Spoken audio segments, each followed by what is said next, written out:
9월 15일 연중 제24주일 마르코가 전한 거룩한 복음입니다.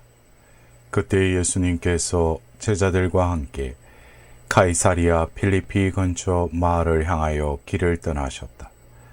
그리고 길에서 제자들에게 사람들이 나를 누구라고 하느냐 하고 물으셨다. 제자들이 대답하였다.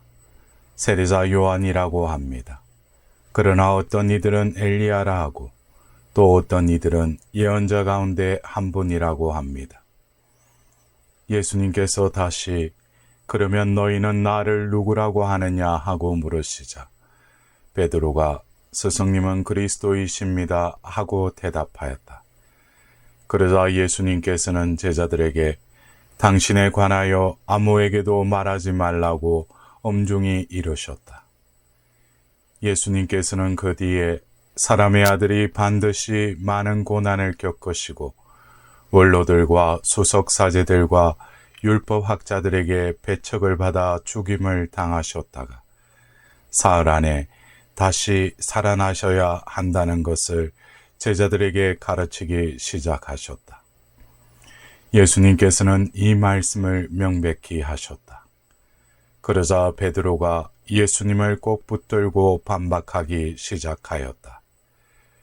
그러나 예수님께서는 돌아서서 제자들을 보신 다음 베드로에게 사탄아 내게서 물러가라. 너는 하느님의 일은 생각하지 않고 사람의 일만 생각하는구나 하며 꾸짖으셨다. 예수님께서 제자들과 함께 군중을 가까이 부르시고 그들에게 말씀하셨다. 누구든지 내 뒤를 따르려면 자신을 버리고 제 십자가를 지고 나를 따라야 한다. 정녕 자기 목숨을 구하려는 사람은 목숨을 잃을 것이고 나와 복음 때문에 목숨을 잃는 사람은 목숨을 구할 것이다. 사랑하는 형제 자매 여러분, 오늘은 연중 제24주일입니다. 오늘 복음은 대단히 역동적입니다. 베드로의 신앙 고백에 이어 예수님의 순한 예고와 이를 거부하다가 사탄으로 추락하는 베드로의 이야기는 예수님의 엄중한 경고로 마무리됩니다. 말씀 이해를 위해 사건이 벌어진 가이사리아 필리피라는 지역을 살펴볼 필요가 있습니다. 가이사리아란 로마의 황제 카이저를 가리키는 도시로 로마 제국 내에서는 가이사리아 팔레스티나, 가이사리아 카파도기아, 그리고 복음의 가이사리아 필리피 등 세 곳이 있었습니다. 황제에게 바쳐진 도시는 황제의 위엄을 드러내는 곳으로 황제의 힘을 상징하는 신전과 경기장, 세상을 지배할 지식을 위한 도서관이 있었고 남성과 여성의 관능적 조각상들이 넘쳐났습니다.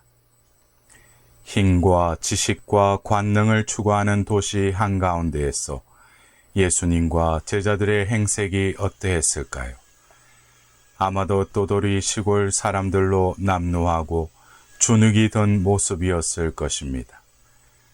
그 상황에서 예수님께서 물으십니다. 사람들이 나를 누구라고 하느냐? 제자들은 세례자 요한이라고 합니다. 그러나 어떤 이들은 엘리야라 하고 또 어떤 이들은 예언자 가운데 한 분이라고 합니다. 라고 답합니다.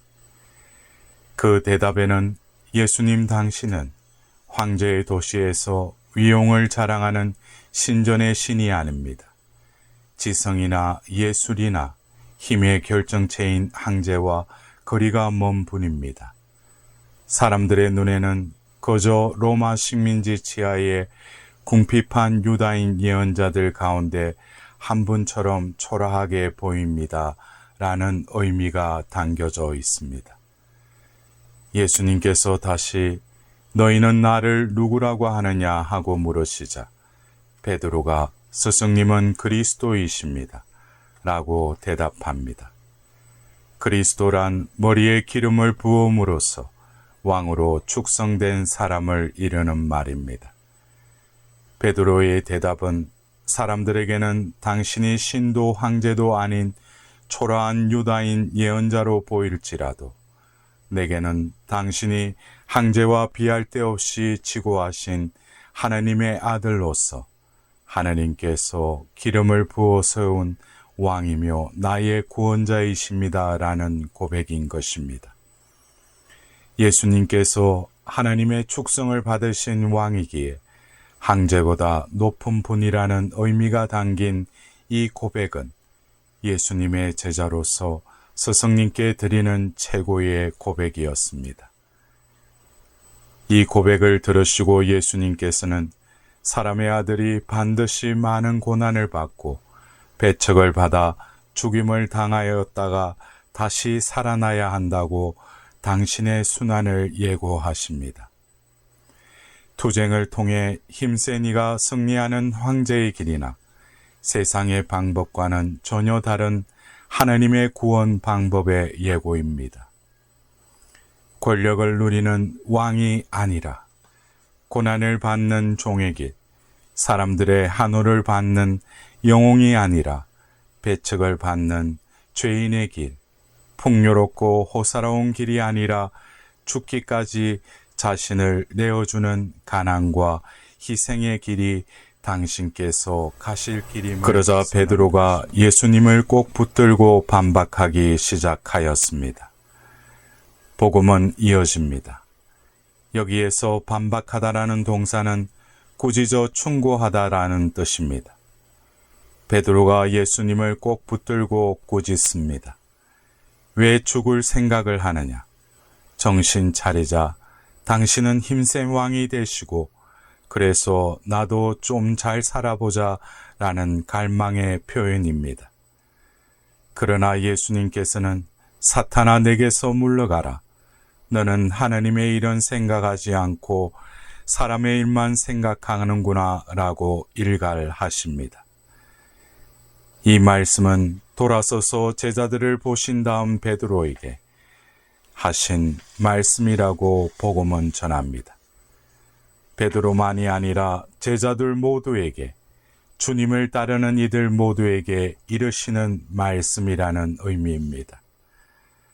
하나님의 일은 생각하지 않고 사람의 일만 생각하는구나 라는 구절은 너의 생각은 하나님께 속한 것이 아니라 인간에게 속한 생각이다 라고 직역됩니다. 하나님에게 속한 생각은 하나님의 아들 예수님께서 가신 길에서 드러납니다. 그 길은 고난을 받고 목숨까지 내어주는 사랑이었습니다. 이를 거부하고 인간에게 속한 생각, 즉 죽지 말고 우리도 떵떵거리며 잘 살아보자라는 마음으로 자기 보존을 추구하는 순간이 베드로가 사탄으로 추락하는 순간이었습니다. 신앙을 이용하여 어떻게 해서든 현실적인 이익을 챙기려는 마음을 품고 있다면 하나님이 아닌 사람의 일을 생각하는 것이고 이때 우리는 사탄으로 추락한다는 말씀입니다. 우리는 어떤 예수님을 믿고 있습니까? 힘이 세어 악한 사람들을 혼내주시는 예수님, 능력이 출중하여 복잡한 집안 문제, 나라 문제를 단숨에 해결하는 예수님, 병든 이들을 모두 고쳐주고 궁핍한 이들을 부자로 만들어주시며 세상사를 마음먹은 대로 다 이루어 주시는 도깨비 방망이 같은 예수님. 개인적 이득을 보려고 이런 예수님을 믿는다면 베드로처럼 사탄이 됩니다. 예수님께서는 매질하려는 자들에게 내 등을, 수염을 잡아뜯는 자들에게는 내 뺨을 내맡기고 모욕과 수모를 받지 않으려고 내 얼굴을 가리지도 않았다라는 오늘 일독서의 말씀처럼 고난을 받는 사람들과 하나가 되시고 배척을 받는 사람들과 하나가 되시며 죽어가는 사람들과 하나가 되시고자 고난을 받고 배척을 받아 죽임을 당하심으로 왕이 되셨습니다. 예수님을 그리스도로 고백하고 나의 왕으로 섬기는 믿음은 예수님의 실천을 내가 뒤따르는 실천에 달려 있습니다. 그러기에 오늘 제2독서에서 믿음의 실천이 없으면 그런 믿음은 죽은 믿음이다 라고 야고보 사도는 힘주어 전하고 있습니다. 사랑하는 형제 자매 여러분, 세상 사람들이 추구하는 승리의 메시아, 고통을 회피하고 죽음을 외면하며 자기의 이득만을 보장하는 메시아는 거짓 메시아입니다. 거짓 메시아를 믿음은 거짓 신앙인 것입니다. 거짓 신앙은 우리를 구원하지 못합니다. 진정한 메시아가 이루는 구원은 고통과 죽음을 통해 이루어지기에 정녕 자기 목숨을 구하려는 사람은 목숨을 잃을 것이고 나 때문에 자기 목숨을 잃는 그 사람은 목숨을 구할 것이라고 예수님께서 말씀하십니다. 참으로 주님을 따르려면 내가 따르는 주님이 누구신지 분명히 해야 합니다. 너희는 나를 누구라고 하느냐? 라는 물음에 답해야 합니다. 진지하게 그 물음을 마주합시다. 내가 믿는 예수님께서는 누구이십니까?